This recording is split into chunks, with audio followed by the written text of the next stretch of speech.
The new Warframe Devstream just concluded and we have a metric ton to talk about. We got brand new infos on the upcoming big update Warframe 1999 at the end of the year. We have a lot of stuff about the Infested Liches that are also going to come with the update, all the infos you need there. Tons of fashion regarding the new human Gemini skins for our Warframe, how they're going to work, how you can design them and all that. Plus the reveal of the next Prime Warframe and so much more. But before we jump right into it, big shout out again to Warframe's Quest to Conquer Cancer initiative. Already way past the initial goal of $100,000 in donations, but they added a secret new goal at $130K, which is definitely in reach, so click the link in the description to donate for the good cause, and now let's get right to it. Okay, this Devstream had a whole lot of info. It was focused mainly on Warframe 99, the new big update that is coming in December this year, as well as the new Infested Lich system, which is going to be part of that update, so why don't we talk about the Liches first? Now, the Infested Liches are not going to be called Infested Liches, they're going to be called Technocide Coda. These guys are an integral part of Warframe 99, and they're going to be an infested boy band. So in their human version, they're going to look like this, and every band member will also have an infested version, which is then the Lich. This is just an absolutely wild idea, I have to say. Now, the Lich names are going to be randomly generated, just like the Corpus and Grineer Liches too. However, their naming scheme is going to be inspired by 1990s viruses names, so that definitely sounds interesting.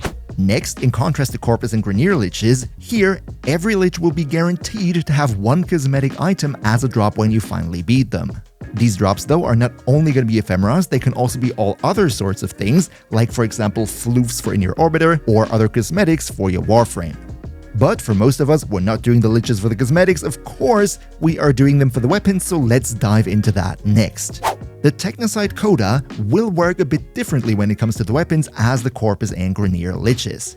Instead of being spawned with a random weapon and the player having to redo the mission until the Lich with the right weapon finally spawns, the Technocide Coda are going to have a token system where every time you hunt down one of these Liches, you're going to get a certain amount of special new quote-unquote tokens or whatever, a new currency, and then similar to the Corpus Lich weapon shop from Ergo Glass on the relays that we currently have, you're supposedly going to use that new currency to buy the Lich weapons that you want. So to me, this definitely sounds very user-friendly and I think it's a great approach. But I can already hear you say, Blacky, which weapons will be in the weapon pool for the Infested Liches, so let's go over that right now because they have been revealed. At launch, the Technocide Coda will have a total of 13 weapons, 10 infested weapons that we already have in the game, and 3 brand new ones. About the brand new ones, they didn't say anything specific, but they gave us the 10 legacy weapons, those being the Hema, the Sporotrix, the Synapse, the Catabolist, the Pox, Tysis, Causticist, Hirudo, Mire, and Pathocyst. So, in case you have a Riven for any of them, don't sell them before release, make a good buck after they come out. All these weapons are going to work like other Lich weapons in that when you get them, they will go up to level 30, but then you can get up to 5 Forma onto them to raise their level up to level 40, so nothing new here. As for how this special new Infested Lich Technocide Coda system is going to work, they explained it as follows. The Lich Hunt, just like with the Grineer and Corpus Liches, is going to be split in 2 parts. You have the quote-unquote dirty work on the ground, which I assume is going to be running the missions, taking out the subordinates of the Liches, to then finally get to a point where you go into Railjack to face the Lich themselves. This Railjack part has already been showcased in the past, I think it was on the TennoCon livestream, where you're flying your Railjack into an asteroid belt with like an infested stadium where they're gonna have their stage show or whatever. It's gonna be super crazy, I can't wait to get my hands on it. But in general, the concept of doing the groundwork first and then going into Railjack, that is not gonna change. However, what is gonna change is that we're no longer gonna have the Requiem system with the Requiem mods and the Requiem relics and where you put that on your Parazon and it has to have the right combination or whatever. They said this Requiem system is going to be for the Grineer and Corpus Liches, but the Technocide Coda are going to have their completely separate own system. They didn't reveal anything about that just yet though. But alright, so much about the Infested Liches, let's now go further into the 1999 stuff that they said because there is quite a lot to go through. First of all, the whole structure of the update to me sounds very much like Whispers in the Wall that we got a year ago, where we're gonna have a new hub world, that being, this rundown shopping center that with its own syndicate, that being, the proto-frame characters, the new tile set in the form of the city of Holvania, and then, all sorts of stuff to unlock and missions to do with the respective members of the syndicate. There will also be a story quest that you play through before you get into the whole thing, just like with Whispers in the Wall as well. And in order to get your hands into Warframe 1999, you have to have the Lotus Eater's quest finished first, so in case you're not that far into the story just yet, you might want to try to get there before the update drops. Let's, for 1 second, talk a bit about the new tileset, the City of Holvania, because there are quite some big news about it.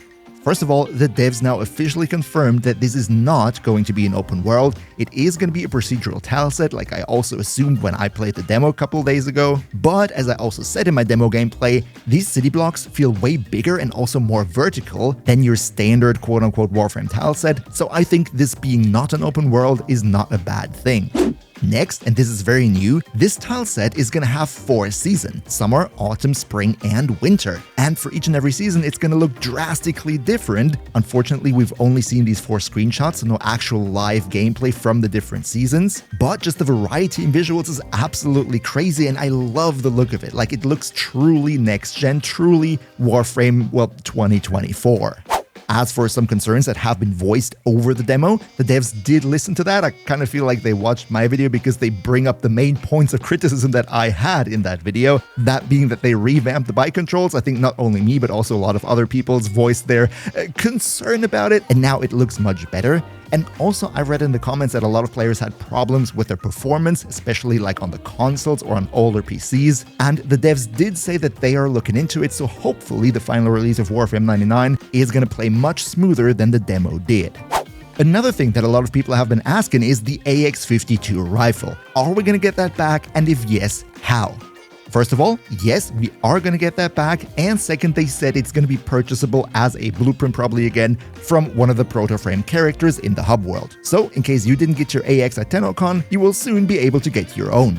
Next, in the hub world of this shopping center, I think a lot of us remember in the trailer, there was this room where Protovolt, aka Amir, was playing the video games on the arcade machines. And they did confirm that there's going to be one playable arcade game called Caliber Chicks, it looks completely hilarious. And they're also currently working on a second one, but they didn't reveal all too much about that just yet. So in case you're into that, definitely visit the Warframe arcade too.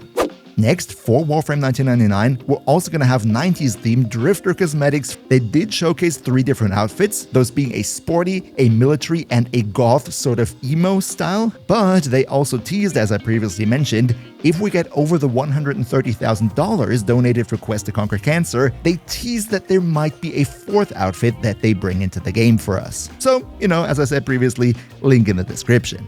And the final item on the Warframe 99 list would be the Gemini Skins, the human versions of the Warframes that we will be able to get as skins for the respective Warframes to not only use in the world of Warframe 1999, but also outside in the Origin system. Here's some more info on how that works.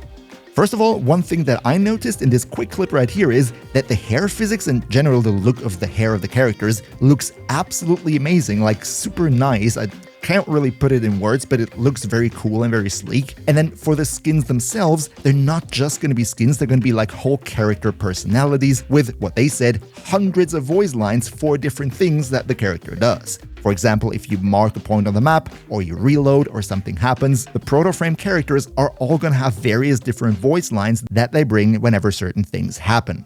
Next, every Warframe, of course for whom a Protoframe version is available, will be able to have 2 Fashion Frame loadouts at the same time. So you're going to have your standard normal Warframe fashion, and then you're going to have a second Fashion Frame loadout with your Gemini, aka human version skin, between which you can switch back and forth live in the mission using a special emote that is going to be attached to that.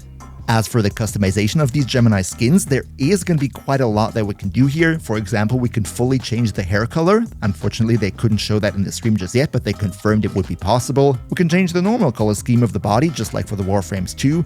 And for the tactical equipment that they're wearing, like your tactical belts and magazines and whatever they have, these will be counted as Warframe attachments and can therefore be designed just the same way like we do Warframe attachments too. And if I'm not mistaken, then we can also use Warframe attachments on the Gemini skins.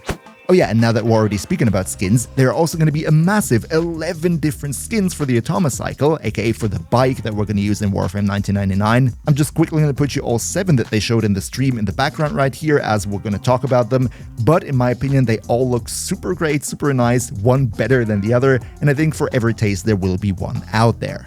And finally, before we go on to the next big topic, that being the new Prime Warframe and also some Warframe reworks that are coming up, let's also quickly talk about infested enemies, because they are sort of going to be an integral part of Warframe 99 in a sort of different form. So they did share some news about stuff that's coming to infested enemies. First of all, they're going to have a new infested type for Warframe 99, that explosive sort of runner thing that you see right there that can throw stuff at you. They made a new set of animations for the Ancient Infested that's not only going to be applied to Warframe 99, but also to the Legacy Infested that we already have in the game, which telegraphs a bit better what they're doing. Also the Energy Leech from the Ancients that can do that, so that's definitely some great news. And they also share designs to 2 brand new concepts of infested enemies, that being exclusive to Warframe 99. One of them being the quote-unquote bladder sort of thing that charges at you with 4 legs, and then a bit of a bigger foe that's going to be called Babao, if I understood it right, which is going to be a big guy, probably a bit more scary, but no further detail given on that just yet. But of course, that's still not everything. I teased way more in the intro, and we're going to talk about that right now. The next, going back into the standard Warframe part of the game by revealing the next Prime Warframe. It is going to be Xaku. Yay, who would have thought that? Actually, Xaku would have been the last Prime already, but they kind of swiveled it around. Now they're finally coming, and I gotta say the look of them is gonna be absolutely phenomenal. I love this artwork already, can't wait to get my hands on them. And we already got the release date, which would be November 13th. But of course, Xaku Prime is not going to come alone, but also with their signature weapons, those being the Trumna Prime, the Quassus Prime, and of course, a lot of Prime fashion. You can see that right here in the background. If you like the look, the Warframe, or the weapons, that is great news for you. If you're the YouTuber who has to make build videos about all of that, that is, let's say, busy news for me, and I think I might have another go at a Xaku build when Xaku Prime comes out. So if you don't want to miss that video, you might want to consider maybe leaving the channel a sub. Welcome to the crew. But that is still not it. We're now going to talk a rework that is long overdue, and that is regarding Trinity. Yes, that is right, with Trinity and Nyx also being included in the proto-frame sort of skins. Both of them will get a light rework. However, in this dev stream they only talked about Trinity. Next dev stream in November we'll talk about the Nyx rework. So let me relay for you really quickly what they said would change about Trinity, and to me these changes sound very, very nice. First of all, they're going to completely redo her passive, making it that now it gives max HP to you and your allies, and that scales with your maximum energy. Next, for her 1, you will now be able to cast it while moving. It will have more duration, you can have 3 wells of life at the same time, and a new feature is that if you die within the range of a well of life, it will prevent you from dying and actually save you, but of course, this feature will be on a cooldown. Next, for a 2, you will also be able to cast it while moving, and it will now incentivize you to have a bit more duration. Like for example, previously you wanted to go negative duration to get all the energy as quickly as possible. Now they're going to make it that if you have more duration, you sort of get more energy out of it. I didn't completely understand what they meant, but let's see what's going to happen. As for her 3, you can recast it while active, and the number of targets scales with your power strength. And finally, the 4 gives you more duration, and they will prevent it that you're not protected while you're in the recast animation, meaning that going forward there won't be like a gap in time in which you can't die when you recast the ability. So that sounds like a great quality of life. Maybe we could talk about giving that to my boy Revenant as well, D? Is there a possibility, or is he too OP already? Let's talk about that another day. And finally, let's also talk about some design stuff that's coming up. That being that we're going to get a full Warframe 99 themed comic in November. That being a 33-page comic. We have the cover art right here and one of the pages in a showcase. That is very cool. And if you like the cover art, then you can already get it right now in the game itself. Just go to the market. You can purchase the cover art as a poster for in your orbiter for credits. So there's no reason not to get it. And they also teased another screenshot or sort of picture from the animated trailer for Warframe 99 that's going to be releasing, so hopefully that's going to come out soon. But talking about designs, there's also some very sad news, unfortunately, and that being that a former DE employee and colleague of the team, Michael Brennan, aka DE Minky, sadly passed away due to cancer recently. If you're more active in the community, you've probably heard about it already, and they did dedicate quite some screen time of the dev stream to sort of showcase what he's done for Warframe in the past. I do kind of have to admit that I personally have never really been familiar with him as a person because I joined the game way later, and started getting really deep into the community like only 2 or 3 years ago, so all the groundwork that he has contributed from a art standpoint to the game, to me that is the first time that I've ever heard about it today. Yeah, it was quite an emotional start to Devstream. I personally would say if you want to go sort of on a trip down memory lane as to what exactly he has contributed from an art standpoint, how he has influenced the Warframe that we have today, then you best just watch the VOD of the stream yourself on Twitch or on YouTube. It's definitely up there on the Warframe channels. It was definitely sad, but also very eye-opening for me, seeing what one single person with a creative vision can contribute to such a big project like Warframe, and it was crazy. By the way, they did put out a new t-shirt on their shop, or they will put it out, with one of the early sketches from the Lotus logo that also he drew, and all the money that they make with that t-shirt will also go to the Quest to Conquer Cancer to fund the cancer research from the Princess Margaret Foundation. So in case you like this t-shirt, you might want to go out and get it to support the good cause too. So much for the Devstream. A lot of news coming in. A Quest to Conquer Cancer donation link in the description. Don't forget about that. Like the video if you haven't already, and we hopefully see each other in the next one. Until then, just watch whatever the YouTube automated suggestion puts on screen right here. And, well, see you next week with hopefully the companion rework video that has been taking way too much of my time already. Bye!